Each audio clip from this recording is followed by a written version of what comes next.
João Gomes foi vendido, né? O João Gomes acabou a novela do João Gomes, né? O João Gomes foi vendido para o Wolverhampton por 103 milhões de reais, né? 103 milhões de reais, 18,7 milhões de euros.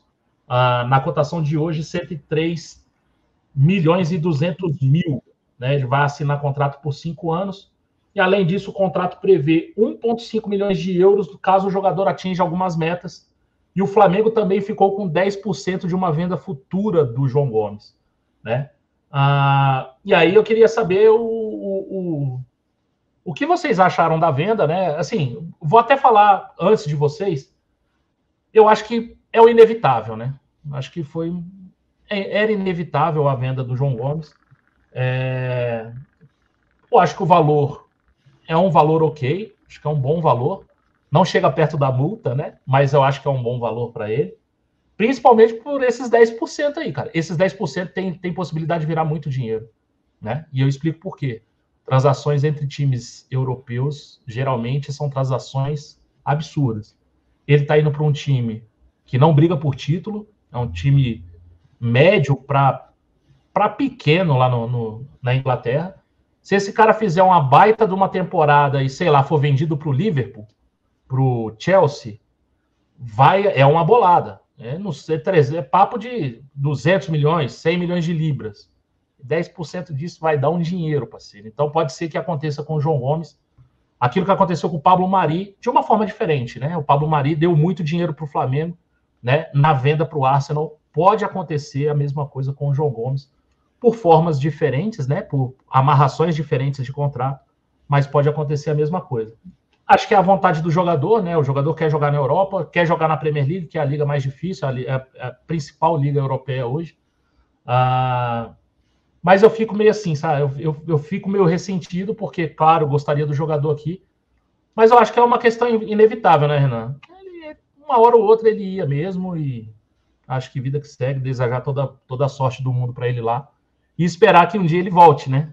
Eu já coloquei ela até lá no Twitter, ó, boa sorte, eu te espero daqui uns anos, né? Acho que esse é um sentimento de grande parte da torcida, né? Cara, assim, esse exercício eu também costumo fazer, de pensar o seguinte: beleza, a gente vendeu um xodó que estava começando a se construir um ídolo ali, porque ele estava começando a virar protagonista do time também, participando ativamente das conquistas recentes. Mas o que eu uso para me consolar é ter uma provável certeza de que no dia que esse cara quiser voltar para o futebol brasileiro, ele já tem um destino na cabeça dele. Porque a gente não vê o Flamengo no futuro se destruindo organizacionalmente e voltando a ser um clube que não é atrativo para jogador que está voltando da Europa. Eu acho que o Flamengo vai continuar a ser esse clube, esse reduto de jogadores que estão buscando times europeus na América do Sul, e o principal clube que tem na América do Sul para oferecer isso é o Flamengo. E quando o cara está identificado, não é nenhum absurdo ele, quando decidir voltar para o Brasil, ele fazer o mesmo esforço que fez o Gerson, por exemplo, o esforço que os outros jogadores que não tinham uma identificação com o Flamengo fizeram também para vir. Então, isso é uma maneira que eu uso também para me consolar nesse sentido. E é um jogador que, inevitavelmente, cara, ele iria ser vendido porque ele é jovem, ele é um jogador até maduro dentro de campo. A única crítica que a gente faz para ele são os excessos de cartões, mas quando a gente pensa no futebol europeu, especialmente a Premier League, a gente imagina que esses cartões vão diminuir de volume pelo fato de lá nem toda falta ser considerada falta, né? Nem toda falta que aqui é falta lá é considerado falta, então a tendência é que os números dele defensivos melhorem e a incidência de cartão diminua, o que vai fazer ele ser ainda mais presente nos jogos. E é um jogador que o que ele tem para evoluir, no meu entendimento, tecnicamente, tirando desses atributos a serem aprimorados, o cartão amarelo, porque eu acho que isso vai ser uma consequência natural, o que ele vai ter que evoluir é o trabalho com bola nos pés ali, de conduzir melhor a bola, de acelerar o jogo quando precisa acelerar, e aí ele ainda está em fase de maturação, ele é um jogador jovem, então acho que a tendência é que ele consiga jogar o melhor futebol dele lá, É um jogador que fisicamente também parece ser muito privilegiado, porque a gente não percebe ele sentir a sequência de jogos. Então, isso também pode anunciar que é um jogador que não vai ter um histórico de lesão grave. Então, isso também é um fator positivo. Eu tenho certeza que o clube europeu também olha para isso. Ele pega essa ciência, ele pega esses números com o Flamengo, com a parte médica do Flamengo, para poder fazer uma análise preditiva ali de como esse jogador vai desempenhar o futebol dele. E, cara, a gente pode correr o risco que o São Paulo correu quando vendeu o Antony, o Ajax vendeu o Antony para o United. Eu acho que o São Paulo ali, sei lá, teve uma receita ali, porque, se eu não me engano, tinha 20% do jogador ainda ali de uma venda futura, embolsou quase 100 milhões, porque acho que ele foi vendido por 100 milhões de euros, dá quase 500 milhões de reais, 20% disso é quase 100 milhões. Então, quando a gente olha para a venda do João Gomes, isso impressiona mais ainda, porque eu até peguei, cara, as principais vendas do Flamengo. Dá uma olhada só nisso. Vinícius Júnior, 45 milhões, Lucas Paquetá, 38, Renier, 30, o Gerson, que foi vendido por 20, mas chegou a 25, e depois é o Adriano, no top 5, foi vendido na época lá por 13 milhões. O João Gomes, cara, ele está sendo vendido na prática por praticamente o que a gente vendeu o Gerson, o mesmo valor da venda do Gerson. E quando a gente olha para as compras que o Flamengo fez, o Gabigol custou, convertendo para real, 97 milhões, que é abaixo desse valor de 102, 103.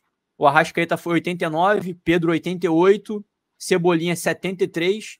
Então, cara, não tem como a gente não considerar essa venda muito boa.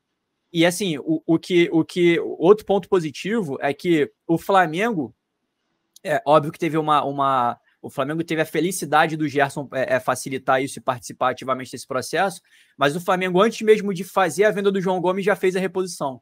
Então isso também é algo que a gente também tem que enaltecer aí na diretoria. Diretoria, a gente não tem como detectar se isso foi pensado, se isso foi acidental, mas o fato é que a gente fez uma reposição antes mesmo de sentir a falta do jogador. Então, a venda, ela tinha que acontecer mesmo. A gente continua batendo as nossas metas, agora a gente começa a exceder, a gente não perde potencial técnico no elenco, a gente perde um pouco de combatividade ali, mas a gente pode esperar isso também do Thiago Maia, que também é um jogador que consegue combater bastante, vai ter o Pulgar, que eu espero que melhore. Então, eu acho que a venda foi bem. A gente estava conversando, eu e o Alan, na última live, a gente estava com medo do Flamengo perder o timing da venda. Era um medo que a gente tinha, por conta dessa dúvida de quem que a gente tinha que vender. E no final do dia, quem acaba decidindo mesmo é o jogador, né, cara? Se o Lyon chega e fala assim, não, vou comprar por 50 milhões, ele vira pro Lyon e fala, Lyon, não quero jogar no teu time. Não vai ter negócio, não tem o que fazer. Quem controla o jogador, controla a operação, né? Já diria aí o Marcos Mota. E aí, pegando esse gancho do Rafa, né? Será que o John Textor e o Lyon aí entraram de bucha? O Flamengo conseguiu um aumento na proposta do Wolverhampton, né? Então, Marcão, vamos lá, Renanzinho, Marcão Beton.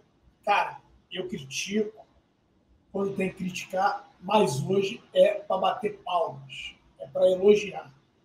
Com todo respeito, foi uma puta de uma negociação. É uma venda espetacular. Vamos ser honestos aqui uns com os outros e vamos dar o braço a torcer. A gente quer bater lá a porra do Léo Marinho, e eu bato quando eu acho que tem que bater. Mas, irmão, quando os caras acertam, a gente tem que vir aqui parabenizar pra caralho, destacar e elogiar. E é o que aconteceu hoje. Muitos falavam, 17 milhões, tá dando João Gomes de graça, tem que vender por 22, estica para 25. As coisas não são assim. Do outro lado, também tem pessoas que conhecem o mercado, que sabem negociar. Não ache que só do lado de cá nós temos pessoas capacitadas e competentes para conseguir bons negócios, para fazer boas negociações.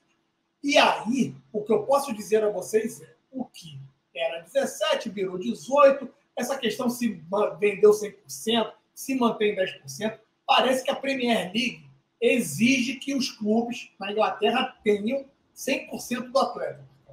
Tá? Então, fica essa dúvida. Né? Eu não sei de quem é a matéria. Eu tive com o Fred Gomes hoje, eu poderia ter perguntado isso a ele hoje, lá na Gávea. Né? Não sei se foi o Fred que assina a matéria, mas tem esse impasse. Independente de ter ficado... É o próprio, tá? É o próprio. É o próprio. Independente de ter ficado ou não com esses 10%, e aí a gente não sabe, de repente detém 100%, mas tem uma cláusula lá... É uma cláusula de venda que a gente tem 10% do valor. Que deve dar direito a, justamente numa venda futura, o Flamengo receber, a nível de comissão, 10%, né, com relação ao valor do atleta. Então você pode amarrar dessa forma também. Não precisa obrigatoriamente reter os 10% do passe. E lembrar que o Flamengo é clube formador e ainda tem um percentual maior ainda a receber, né, por ser clube formador. Então, o que a gente precisa entender é que o valor é, sim, excepcional. Porra, Alan, tá maluco? O Danilo saiu a 20, amigão. O Danilo, ele chegou a bater na seleção brasileira. O Danilo, ele já tá com um pouquinho mais de rodagem do que o João Gomes. E se nós analisarmos a forma como foi fechado e tudo mais, cara, tá bem próximo. E muito acima de jogadores que a gente contratou para voltar para o Brasil para ser ídolo. Muito acima de um atacante, que é uma posição hoje muito mais valorizada, que foi o valor que nós pagamos pelo Pedro. O Gomes, se bater a meta, passa de 20. Então, Gabriel, eu não li essa questão de meta. A gente não sabe se tem meta, se não tem. O que está na matéria ali, a princípio, diz que a venda aumentou, aqueles 17, né? Tem 1,5 milhão de euros de meta. 1,5 milhões de euros de meta. Tem 1,5 também? Então, tem, de meta. Então, cara, batendo 20, então, é melhor ainda. Então, assim, tem que parabenizar o Marco Braz, tem que parabenizar o Spindle, são pessoas que estavam à frente. E aí, eu acho que o Renanzinho foi muito feliz quando ele cita o seguinte: a gente critica muito o planejamento, Marcão. Com relação ao João Gomes, o planejamento existiu. A gente não precisou perder o jogador para ir ao mercado trazer o substituto. O Gerson veio antes mesmo da saída do queridíssimo João Gomes.